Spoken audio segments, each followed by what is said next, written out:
अध्याय 236। ये तुम फिर से क्यों हो? सियुआन। लू सियुआन को देखकर शेन मियामियान ने आखिरकार राहत की सांस ली। वहां लू सियुआन के साथ वह अब डरती नहीं थी। लू सियुआन छोटा नहीं था और उसकी शारीरिक बनावट अच्छी थी। जू हेयंग लू सियुआन को हरा नहीं सका। लू सियुआन ने जमकर हैंडब्रेक खींचा, जिससे दोनों के ठीक बीच में रुकते हुए शेन मियामियान को जू हेयंग से पूरी तरह अलग कर दिया।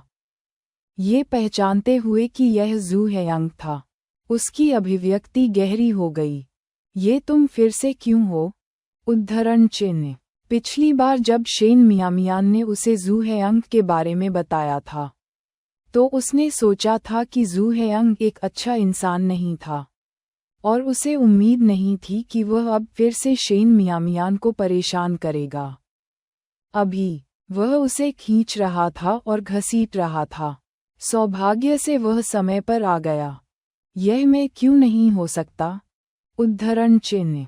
जू हेयंग ने झो सियू की बातों पर विश्वास करते हुए सोचा कि लू सियुआन शेन मियामियान का प्रेमी था। इसलिए इस समय उसे लू सियुआन के प्रति कुछ शत्रुता महसूस हुई। उसे लगा कि शेन मियामियान के सामने वह कमजोरी नहीं दिखा सकता। उसे गति के मामले में लू सियुआन पर हावी होना था, जिससे शेन मियामियान को पता चल गया कि लू सियुआन जैसे आधे वयस्क लड़के के साथ रहना व्यर्थ था। तुम उसे किस लिए खींच रहे थे? लू सियुआन ने जू हेयंग को घूर कर देखा। उससे बिल्कुल भी नहीं डरा। तुम्हें इससे क्या लेना देना? यह मियामियान और मेरे बीच है। जू हेयंग ने जानबूझकर ऐसे लहजे का इस्तेमाल किया जिससे पता चले कि वह शेन मियामियान के बहुत करीब था। शेन मियामियान ने जू हेयंग के शब्दों के निहितार्थ को सुना, अपने होंठ भींचे और सीधे कहा, वह मेरा सहपाठी है। तुमने मुझे अचानक परेशान किया। तुम मुझे बताओ कि क्या इसका उससे कोई लेना देना है? उद्धरण चिन्ह। एक सहपाठी। ये देखकर कि शेन मियामियान ने स्वीकार नहीं किया कि लू सियुआन उसका प्रेमी था, जू हेयंग हंसी।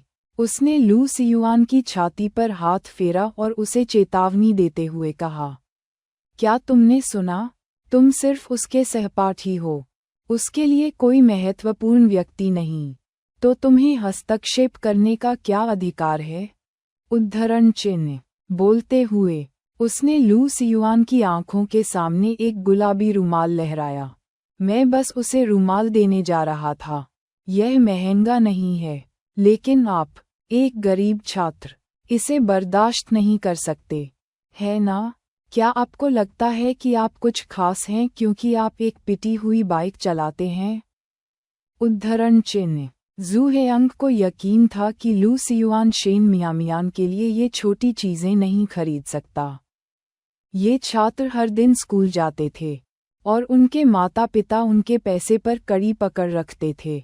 उसे इस तरह से व्यवहार करते हुए देखकर शेन मियामियान का चेहरा ठंड की तरह ठंडा हो गया। जू हेयंग का असली रंग आखिरकार दिखने लगा। वहां लू सियुआन के साथ वह अब जू हेयंग से नहीं डरती थी और उसने लू सियुआन के चेहरे के सामने झूलते हुए उसके हाथ को तेजी से थप्पड़ मारा। लू सियुआन मेरा सहपाठी है। तुम सिर्फ एक गंदे बदमाश हो। तुम्हें उसके सामने ये बातें कहने की हिम्मत कहाँ से मिलती है? तुम्हें क्या लगता है कि तुम अपने घटिया रुमाल से किससे घृणा करते हो? उद्धरण चिन्ह। अपने स्वर में रुकते हुए उसने अपनी आंखें घुमाईं और एक और वाक्य जोड़ा, नाक में लहसुन डाले हुए हाथी होने का नाटक करना। वह लंबे समय से जू हेयंग को डांटना चाहती थी, लेकिन पहले आसपास कोई नहीं होने के कारण वह उसे उकसाने से डरती थी। अब वह उससे बिल्कुल भी नहीं डरती थी। जू हेयंग। उद्धरण चिन्ह उद्धरण चिन्ह। ये छोटी लड़की। अब जब लू सियुआन यहाँ है, तो उसका साहस बढ़ गया है, लेकिन दूसरे विचार में वह और भी सुंदर होती जा रही है, यहाँ तक कि जब वह गुस्से में होती है और अपनी आंखें घुमा रही होती है, तब भी यह अच्छा लगता है। फिर लू सियुआन की ओर देखा, जो हैंडलबार पकड़े हुए खड़ा था, केवल उसे घूर रहा था। सोच रहा था कि लू सियुआन डरा हुआ था। उसने व्यंग्य किया, मियाँ मियाँ, देखो वह कितना कायर है। तुम उसके साथ क्यों हो? मेरे साथ रहो, और मेरे सभी भाई तुम्हें भाभी कहेंगे। स्कूल में कोई भी तुम्हें धमकाने की हिम्मत नहीं करेगा। शेन मियामियान को घृणा महसूस हुई। बहुत सारी गैंगस्टर फिल्में देख रहे हो क्या तुमने? उद्धरण चिन्ह। जैसे ही उसके शब्द गिरे, लू सियुआन ने कहा, मियामियान, आओ हैंडलबार पकड़ने में मेरी मदद करो। ये सुनकर शेन मियामियान को पता चल गया कि लू सियुआन जू हेयंग को सबक सिखाने जा रहा है। जू हेयंग को वास्तव में एक सबक की जरूरत थी, अन्यथा वह सोच सकता है कि भविष्य में उन्हें धमकाना आसान होगा। ऐसे व्यक्ति के साथ व्यवहार करना, सहनशील होना व्यर्थ था। आपको उन्हें ताकत से दबाना होगा। उसने अपने शब्दों से संकेत करते हुए हैंडलबार पकड़ लिया। आराम से लो। जब तक जू हेयंग को पीट पीट कर उसका हाथ या पैर नहीं तोड़ दिया जाता, तब तक स्थिति बहुत अधिक नहीं बिगड़ती। अध्याय 237 नदी में फेंकी गई साइकिल। 80 के दशक में संचार असुविधाजनक होने और कम पढ़े लिखे लोगों के कारण उन्होंने अभी तक कानून के ज्ञान के साथ अपने अधिकारों और हितों की रक्षा करना नहीं सीखा था। लड़ाई झगड़े और झगड़ों में जब तक कोई गंभीर रूप से घायल नहीं होता, लोगों को पुलिस बुलाने की जरूरत नहीं पड़ती। यदि जू हेयंग को सबक नहीं सिखाया गया, तो यह नहीं कहा जा सकता कि वह आगे किस तरह की समस्या खड़ी कर सकता है। बस अनिश्चित है कि लू सियुआन जू हेयंग को संभाल सकता है या नहीं। आप क्या कर रहे हो? उद्धरण चिन्ह। जैसे ही लू सियुआन ने अपनी साइकिल छोड़ी और उसकी ओर बढ़ा, जू हेयंग कुछ हद तक डर गया। अब 1 मीटर 78 की ऊंचाई पर खड़ा लू सियुआन अपनी ऊंचाई के कारण उस पर मंडरा रहा था। जू हेयंग को यकीन नहीं था कि वह लू सियुआन को हरा सकता है। अभी आपने मुझे बहुत अच्छे से चोदा, है ना? उद्धरण चिन्ह। लू सियुआन ने जू हेयंग को कॉलर से पकड़ा और उसे ऊपर उठाया। वह अक्सर शारीरिक श्रम करता था और जू हेयंग से अधिक ताकतवर था। जू हेयंग डरा हुआ था, लेकिन शेन मियामियान के साथ वह कमजोरी नहीं दिखा सका। क्या होगा अगर मैंने तुम्हें पोक किया? तो क्या? उद्धरण चिन्ह। ये दृश्य देखकर शेन मियामियान लगभग जोर से हंसा।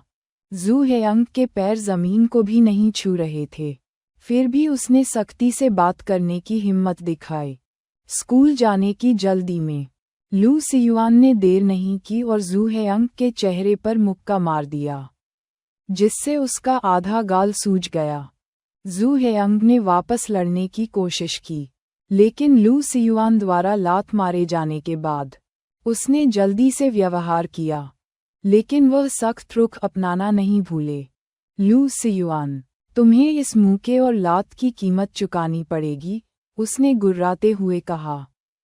ये सुनकर लू सियुआन उसे फिर से मारने के लिए आगे बढ़ा, जिससे जू हेयंग डर गया और जल्दी से अपने हाथों से अपना सिर बचाने लगा। ये देखकर शेन मियामियान को एक विचार आया। उसने जू हेयंग के पीछे वाली साइकिल की ओर इशारा किया और कहा, वह बाइक उसकी है। लू सियुआन ने संकेत समझ लिया और तुरंत शेन मियामियान के इरादे को समझ लिया। वह आगे बढ़ा, जू हेयंग की साइकिल उठाई और उसे पास की खाई में फेंक दिया। फिर वे दोनों खुशी खुशी अपनी साइकिल पर सवार होकर स्कूल गए। जू हेयंग को सबक सिखाने से उसे बेहद तरोताजा महसूस हुआ। अगली बार अकेले स्कूल मत जाना। हालांकि उसने अभी अभी जू हेयंग को सबक सिखाया था, लू सियुआन को पता था कि जू हेयंग निश्चित रूप से इसे जाने नहीं देगा। सुरक्षा के लिए शेन मियामियान को उसके साथ रखना बेहतर था। ठीक है, शेन मियामियान ने सिर हिलाया। उसने झोउ सियू के जू हेयंग के साथ मिलीभगत के बारे में अपना संदेह अपने तक ही सीमित रखा। क्योंकि अभी भी कोई सबूत नहीं था। रूमाल से कुछ सिद्ध नहीं हुआ। आखिरकार अपने पिछले जीवन में झो सियू का जू हेयंग के साथ कोई लेन देन नहीं था। उन दोनों को गायब होते देख जू हेयंग ने जमीन पर थूक दिया और अपने सूजे हुए गाल को रूमाल से पोंछ लिया। उसने प्रतिशोधपूर्वक प्रतिज्ञा की, तुमने मुझे मारने की हिम्मत की, बस तब तक प्रतीक्षा करो जब तक तुम घुटने टेककर दया की भीख न मांग लो। उद्धरण चिन्ह। जैसे ही वह जाने वाला था, अचानक उसे याद आया कि वह साइकिल पर आया था। वह वहां भागा जहां लू सियुआन ने साइकिल फेंकी थी और वह लगभग इतना क्रोधित था कि वह बेहोश हो सकता था। साइकिल चुपचाप पानी में पड़ी रही, केवल उसका हैंडल सतह से ऊपर दिखाई दे रहा था। उसने इसे पुनः प्राप्त करने के लिए अपने जूते उतार दिए। जनवरी में पानी बेहद ठंडा था, जिससे उसकी एड़ियां ऐसी जम गईं मानो वे टूट गई हों। उन्होंने इस शिकायत को मानसिक रूप से नोट कर लिया। स्कूल जाने के पूरे रास्ते में लू सियुआन ने अपनी साइकिल को जितना संभव हो सके उतना पैडल चलाया। फिर भी उन्हें देर हो गई। उनकी पहली कक्षा ली क्यूमी की थी और उन्हें गलती पर पकड़ने का दुर्लभ मौका लेते हुए ली क्यूमी ने उन्हें सजा के रूप में पूरी अवधि के लिए खड़ा रखा। जो लोग शेन मियामियान को नापसंद करते थे उन्हें लगा कि उन्होंने अपना बदला ले लिया है। हालांकि झो सियू चिंतनशील लग रहा था, जैसे कि विचारों से दबा हुआ हो। क्या होगा अगर शेन मियामियान को जू हेयंग द्वारा स्कूल लाया जाना चाहिए था, लेकिन वह लू सियुआन के साथ क्यों आई थी?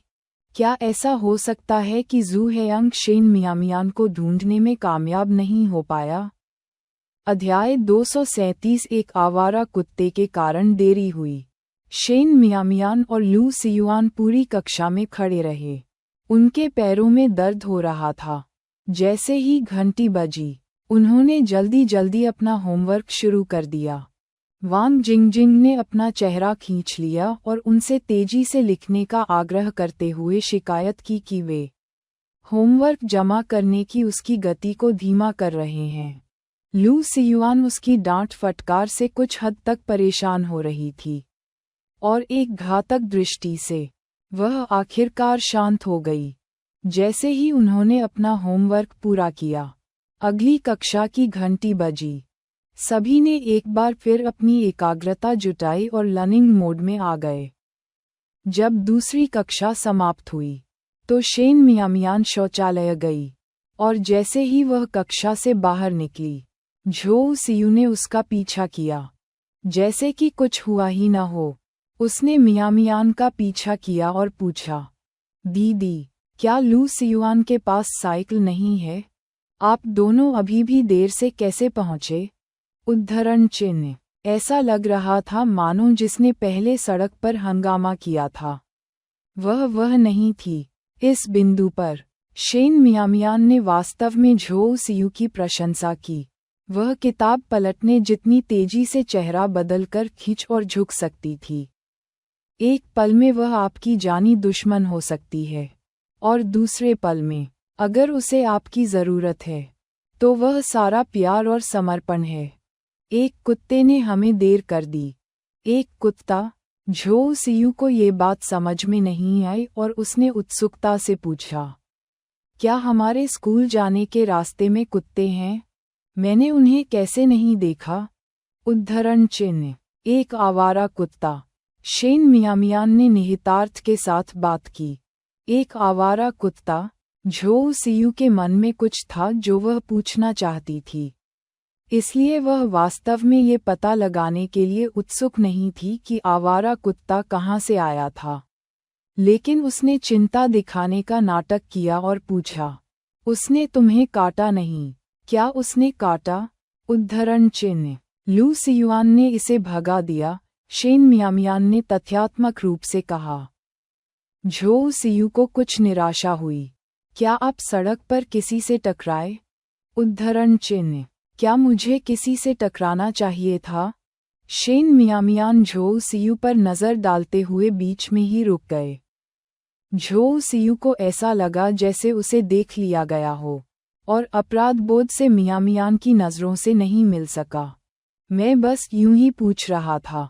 मैं जल्दी में हूँ, मैं आगे बढ़ूंगा। इतना कहने के बाद वह शेन मियामियान को पीछे छोड़ते हुए तेजी से भागने लगी। शुरू में केवल एक संदेह था, अब शेन मियामियान को यकीन हो गया था कि झो सियू वास्तव में जू हेयांग के साथ मिला हुआ था। इस झो सियू को स्कूल जाने से रोकने के लिए वास्तव में बहुत परेशानी उठानी पड़ी थी। उसके होठों पर एक व्यंग्यात्मक मुस्कान तैर गई। झो सियू शायद बहुत ज्यादा स्कूल जाना चाहती थी, इतना कि उसने कई चीजों को नज़रअंदाज कर दिया था। सच में, जब तक झो सियू अपनी पढ़ाई में उत्कृष्ट थी और कॉलेज में प्रवेश पाने की क्षमता रखती थी, शेन जियान हुआ उसका समर्थन करेगा, भले ही इसके लिए उसे बर्तन तोड़ना और लोहा बेचना पड़े। दुर्भाग्य से झो सियू ने इसे कभी भी स्पष्ट रूप से नहीं देखा। उसने अपने सभी विचार मियामियान पर केंद्रित कर दिए। जब वह सोच में खोई हुई थी, अचानक किसी ने उसके कान में फुसफुसाया, अरे, मैं यहाँ तुम्हारे अलावा किसे देख रहा हूँ? छोटी गाजर चोटी, तुम ज्यादा लंबी नहीं हुई हो, लेकिन तुम्हारा चेहरा सुंदर होता जा रहा है। शेन मियामियान ने अपना सिर घुमाया और डू जियाओ हुई को देखा, जो अपने बड़े सफ़ेद दांत दिखाते हुए मुस्कुरा रहा था। 1 साल के बाद ये छोटा बच्चा थोड़ा लंबा हो गया था। वह अधिक धूपदार भी दिखता था और पहले की तरह परेशान करने वाला भी नहीं था। उसके साथ 2-3 अन्य लड़के भी थे, जो अगल बगल चल रहे थे। सभी धूर्ततापूर्वक मुस्कुरा रहे थे। प्रशंसा के लिए धन्यवाद। शेन मियामियान ने अपनी आंखें घुमाईं और अपनी गति तेज कर दी, और डू जियाओ हुई ने उसका अनुसरण नहीं किया। वह निश्चित नहीं थी कि लड़के किस बारे में बात कर रहे थे, लेकिन वे जोर जोर से हंस रहे थे, और ऐसा लग रहा था कि उनमें से एक ने उसका नाम बताया था। उसने बाकी बातें स्पष्ट रूप से नहीं सुनी, लेकिन डू जियाओ हुई नाखुश लग रही थी और उसने उस लड़के के माथे पर थप्पड़ मार दिया। जूनियर हाई के 3रे वर्ष में स्कूल का काम भारी था और टॉयलेट जाने के अलावा हर कोई पढ़ाई के लिए ज्यादातर कक्षा में ही रुकता था, जिसमें शेन मियामियान भी शामिल था। जल्दी वहां जाना और जल्दी वापस आना सीखने में कोई समय बर्बाद नहीं करना चाहता। जैसे जैसे समय बीतता गया, हर कोई तेजी से अमूर्त तरीके से विकसित हो रहा था। हर दिन अस्तित्व की एक नई अवस्था थी। अध्याय 239। झो सियू को चोट लगी। शेन मियामियान ने सोचा था कि जू हेयांग के स्वभाव को देखते हुए वह जल्द ही परेशानी की तलाश में आ जाएगा, लेकिन कई दिन बिना झांके बीत गए। लेकिन उसने अपनी सुरक्षा को कम करने की हिम्मत नहीं की। वह हमेशा लू सियुआन के साथ स्कूल आती जाती रहती थी। जू हेयांग को हराया गया था और निश्चित रूप से वह इसे आसानी से जाने नहीं देगा। हो सकता है कि वह कोई घटिया विचार बना रहा हो। कोई भी कभी भी दूसरों के प्रति बहुत सावधान नहीं रह सकता। इन दिनों झो सियू भी असहज था। उसने कई बार शेन मियामियान से जानकारी हासिल करने की कोशिश की, लेकिन कोई फायदा नहीं हुआ। गुरुवार को स्कूल के बाद जू हेयांग ने गौजी नामक एक व्यक्ति के साथ उसे रोक दिया। उस पर अपना काम किए बिना चीजें लेने का आरोप लगाया और कहा कि उसे सबक की जरूरत है। झो सियू के पैर डर के मारे जेली में बदल गए। हेयांग भाई, मैं कुछ भी करने में असफल नहीं हुआ। आपने मुझे मेरी बहन और लू सियुआन को अलग करने के लिए कहा था। क्या मैंने उस दिन ऐसा नहीं किया था? उद्धरण चिन्ह। उसके बाद जो हुआ वह वैसे भी उसके नियंत्रण से बाहर था। तुमने उस दिन की बात उठाने की हिम्मत की? जू हेयांग का गुस्सा तुरंत भड़क गया और उसने झो सियू को चेहरे पर थप्पड़ मार दिया, जिससे उसके चेहरे का एक हिस्सा तुरंत सूज गया। झो सियू ने अपना चेहरा पकड़ लिया, लेकिन जोर से रोने की हिम्मत नहीं की। हेयांग भाई, कृपया मुझे मारना बंद करो। बस मुझे बताओ कि क्या कुछ और है जिसमें मैं मदद कर सकता हूँ। मैं निश्चित रूप से मदद करूँगा। मुझे चीजें भी नहीं चाहिए। मैं उन्हें तुम्हें वापस दे दूंगा। उसने हड़बड़ी में अपने सुगंधित पाउच रुमाल खाली कर दिए, लेकिन जू हेयंग ने उन्हें जमीन पर गिरा दिया। आखिर ये किस लिए अच्छे हैं? यदि उनका उपयोग नहीं किया गया होता, तो वह उनका उपयोग लड़कियों से मीठी मीठी बातें करने के लिए कर सकता था। लेकिन ये बचे हुए पदार्थ कूड़े से अलग नहीं थे। हालांकि झोउ सियू द्वारा कहे गए पहले कुछ वाक्य उसकी इच्छाओं के अनुरूप थे। शनिवार को शेन मियामियान को फुसलाकर अपने गांव के बाहर छोटे जंगल में ले जाएं। अगर चीजें ठीक रहीं, तो मैं पिछली घटनाओं को भूल जाऊंगा और आपको खुशबू वाले पाउच का एक और डिब्बा दूंगा। जैसे ही जू हेयंग ने बात की, उसने झोउ सियू के चेहरे को 2 बार हल्के से थपथपाया। उसकी चेतावनी का इरादा स्पष्ट था। झोउ सियू उद्धरण चिन्ह ... उद्धरण चिन्ह। शेन मियामियान को फुसलाना काफी सरल लग रहा था, लेकिन वर्तमान शेन मियामियान झोउ सियू के धोखे से परे एक बंदर की तरह चतुर था।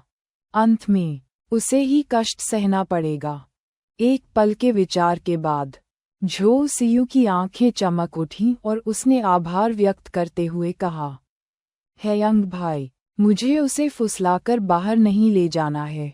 वह दूसरों के लिए काम करने के लिए हर शनिवार और रविवार को शू तुन जाती है। वह सुबह जाती है और दोपहर में वापस आती है। आपको बस वहीं इंतजार करना होगा। इस तरह अगर शेन मियामियान को कुछ हो भी गया, तो वह मामले से हाथ धो सकती थी। वह दूसरों के लिए काम करने के लिए हर शनिवार और रविवार को वहां जाती है। उद्धरण चिन्ह। जू हेयंग की अभिव्यक्ति बदल गई।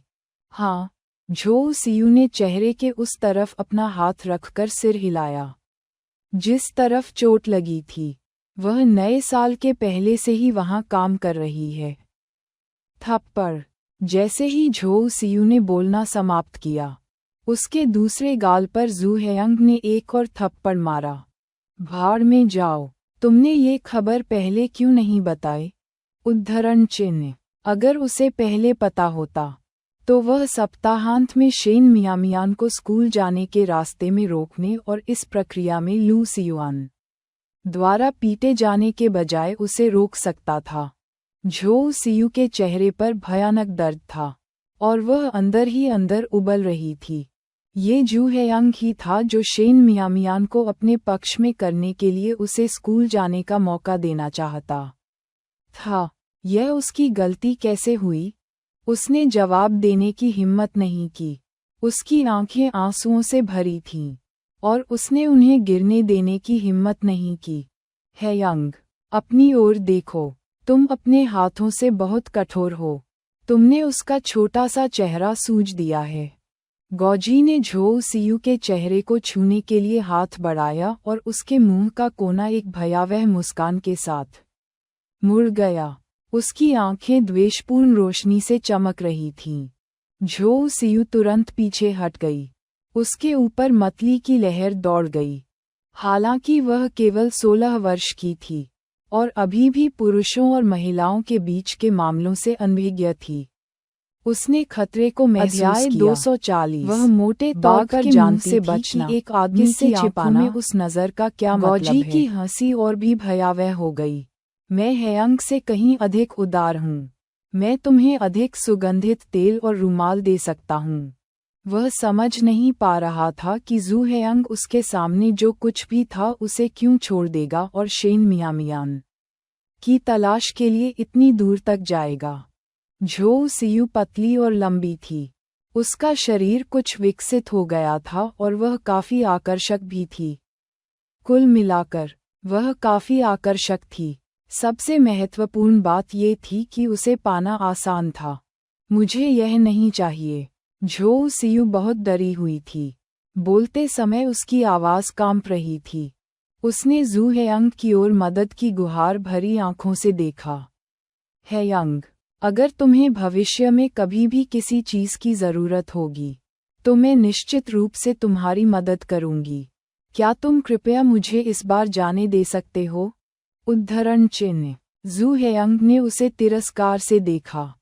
उसने अपना सिर गौजी की ओर घुमाया और बांस के छोटे जंगल की ओर इशारा किया। उसे खेलने के लिए अंदर ले जाओ। उनका स्वर रुका, फिर बोला, और इसके बारे में जल्दी करो। यदि वे बहुत देर तक रुकते तो ये समस्याग्रस्त होता यदि उसका परिवार उसकी तलाश में आता।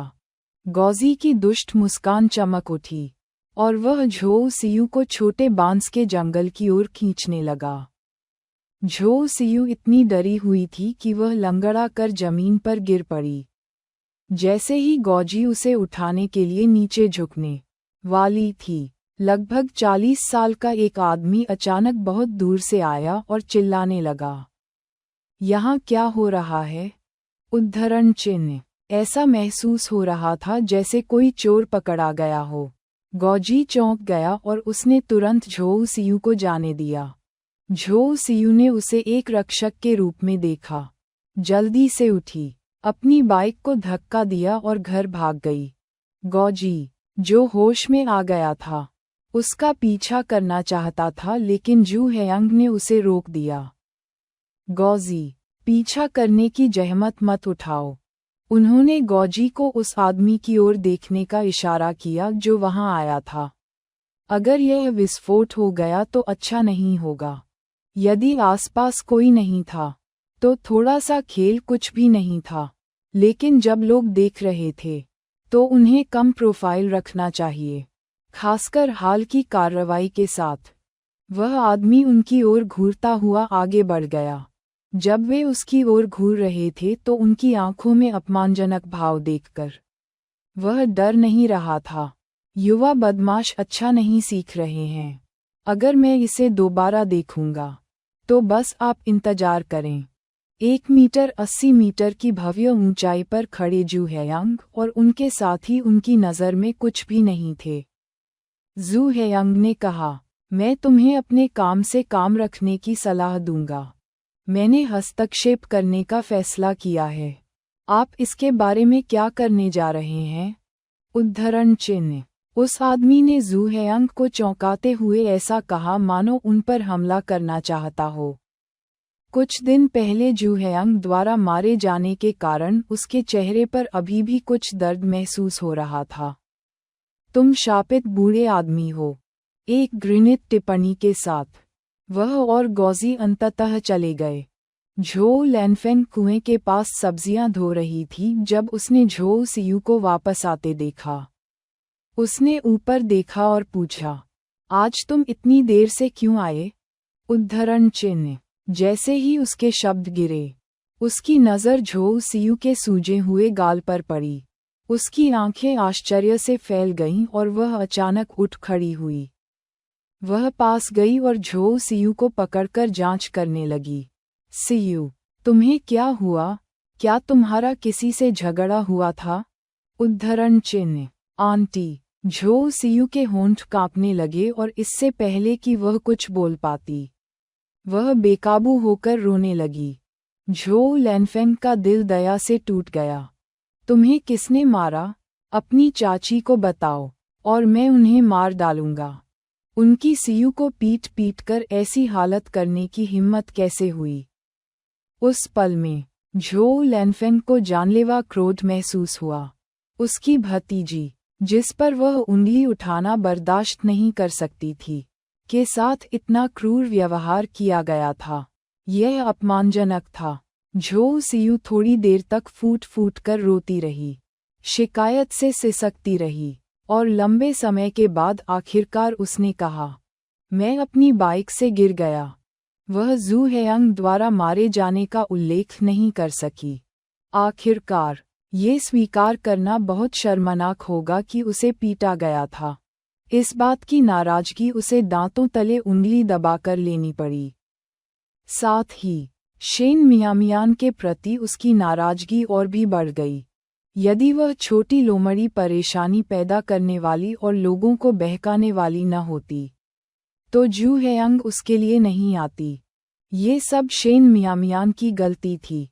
सीयू, तुम इस तरह कैसे गिर सकती हो और खुद को चोट पहुंचा सकती हो? झो लैनफेंग को झो सीयू की बातों पर बिल्कुल विश्वास नहीं हुआ। यहाँ तक कि एक गिरावट भी आपके चेहरे पर नहीं आ सकती है ना?